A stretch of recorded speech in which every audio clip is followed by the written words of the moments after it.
তো দেখতে থাকুন, আমি মাছ কষা করবো। এতে টমেটো অ্যাড করলাম, আর পেঁয়াজটা পুড়ে যেত, পুড়ে যাওয়ার জন্য টমেটো অ্যাড করে এর সঙ্গে।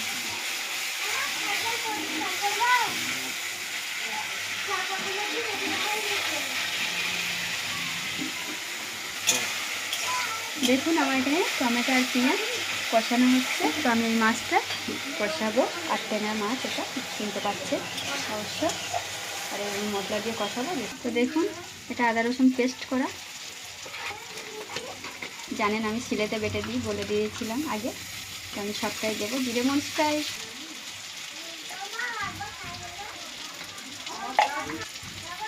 মাছটা আমি ভাজলাম না, কারণ এই মাছটা কষা করলে খুব ভালো লাগে, খুব ভালো লাগে।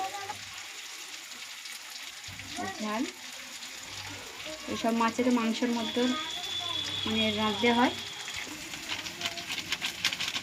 ধনের গুঁড়ো অ্যাড করছি, সামান্য পরিমাণে জল অ্যাড করবো।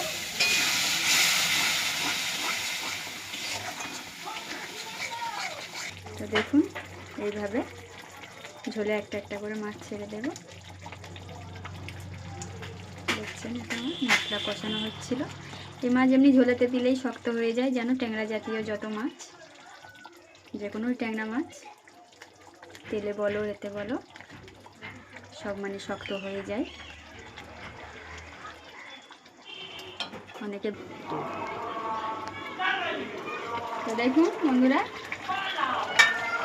আমার তরকারি কত সুন্দর